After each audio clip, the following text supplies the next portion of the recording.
Hello everyone. आज हम लोग पढ़ेंगे झारखंड इतिहास में मुगल कालीन झारखंड के अंतर्गत शेर खां या शेरशाह के बारे में, जो कि उनका झारखंड में क्या योगदान था, झारखंड में कैसे आए, उनके बारे में पढ़ेंगे। शेर खां, जिसको शेरशाह भी बोला जाता है, और झारखंड। शेर खां 1528 ईस्वी में दक्षिण बिहार का शासक बना। 1528 ईस्वी में दक्षिण बिहार का शासक बनता है शेर खां। उसने मुगलों के विरुद्ध अपने संघर्ष में झारखंड क्षेत्र का कई बार उपयोग किया।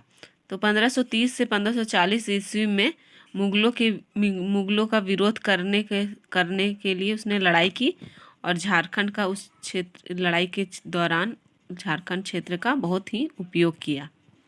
इसके अलावा शेर खां ने बंगाल के शासक के साथ संघर्ष में बंगाल जाने और आने के क्रम में झारखंड से होकर गुजरा।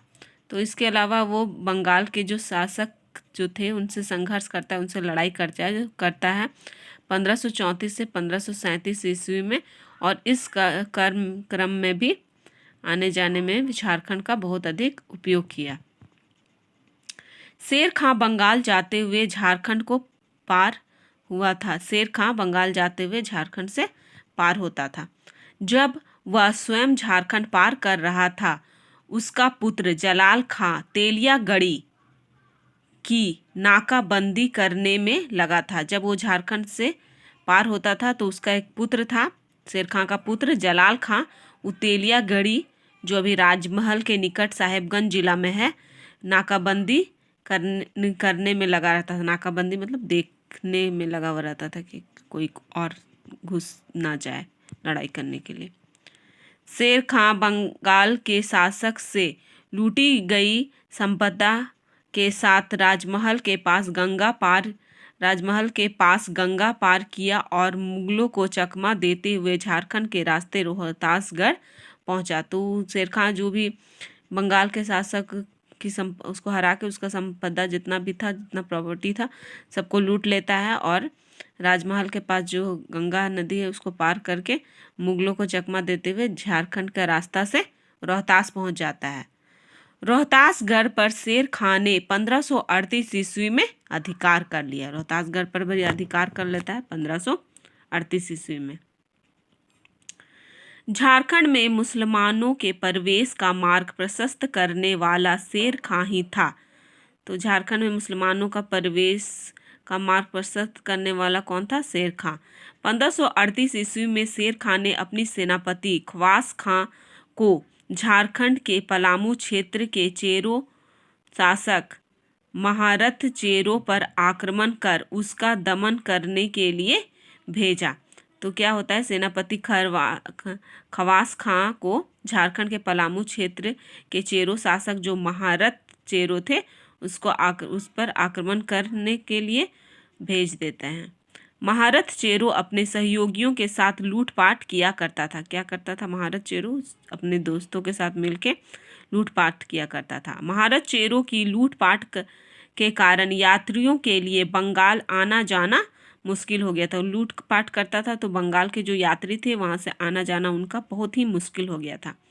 उनकी हिम्मत इतनी बढ़ गई थी कि वह शेर खां के शिविर से प्रायः हाथी, घोड़ा, ऊंट, बैल आदि लूट लिया करते थे। तो इतना ज़्यादा हिम्मत बन गया था कि सिंपल सा चीज़ को लूटने के अलावा हाथी, घोड़ा, ऊंट, बैल सबको भी लूट लेते थे। शेर खां की अनुपस्थिति में वह झारखंड के जंगल पहाड़ों से निकल आता था। जब शेर खां नहीं रहते थे तो उनकी अनुपस्थिति में, जब वो नहीं रहते थे तो जंगल के पहाड़ों से निकल आता था और दक्षिण बिहार में घुस आता था, और बाहर से निकल के दक्षिण बिहार में घुस जाता था और वहाँ के किसानों को लूटता था। अहमद यादगार, जिसको तारीख ए शेरशाही का जो लेखक था, अहमद यादगार जो तारीख ए शेरशाही का लेखक था, तथा अन्य लेखकों के अनुसार इस आक्रमण का उद्देश्य था श्याम सुंदर नामक एक सफ़ेद हाथी को प्राप्त करना। श्याम सुंदर की कुछ विशेषताएं थी, जैसे अपने मस्तिष्क पर भी कभी धूल ना डालना, मस्त हो जाने पर उसका सामना करना कठिन होना आदि। तो श्याम सुंदर नाम का एक हाथी था, तो उसका कुछ विशेषता बताया गया है, जो मस्तक पर कभी धूल ना डालना, मस्त हो जाने पर भी कठिन सामना करता था।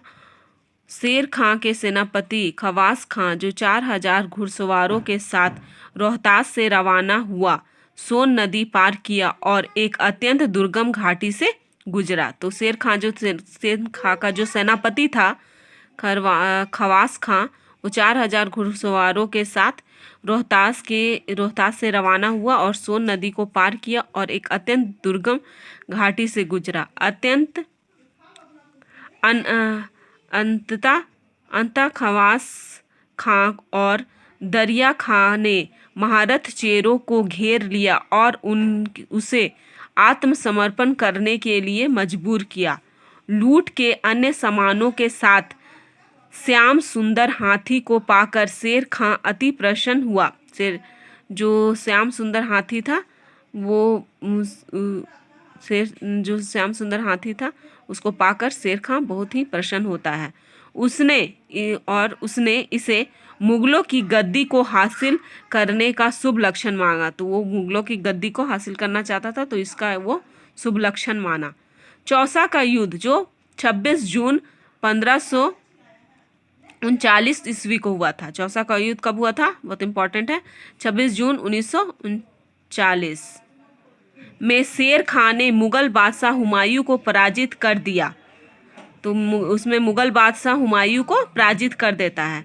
चौसा में मिली सफलता के बाद रोहतास से बीरभूम तक का इलाका शेर खां के कब्जे में आ गया। तो चौसा से सफलता मिलता है, चौसा का युद्ध जो होता है उससे सफलता मिलता है और रोहतास के बीरभूम तक का इलाका शेर खां का कब्जा में आ जाता है। अगले 35 वर्ष तक राजमहल पर शेर खां तथा उनके वंशजों का अधिकार रहा। तो और उसके बाद जीतने के बाद अगले 35 वर्षों तक राजमहल पर शेर खां तथा उनके वंशज जो रहते हैं, उनके पीढ़ी, उनके बच्चे, उनका अधिकार रहता है। तो ये था शेर खां के बारे में। अब अगला मुगल कालीन झारखंड में हम अकबर कालीन झारखंड को पढ़ेंगे, जो कि बहुत ही इम्पॉर्टेंट है। तो अगला वीडियो ज़रूर देखिए। तब तक के लिए थैंक यू, बाय बाय। मिलते हैं नेक्स्ट वीडियो में। Thank you, bye bye.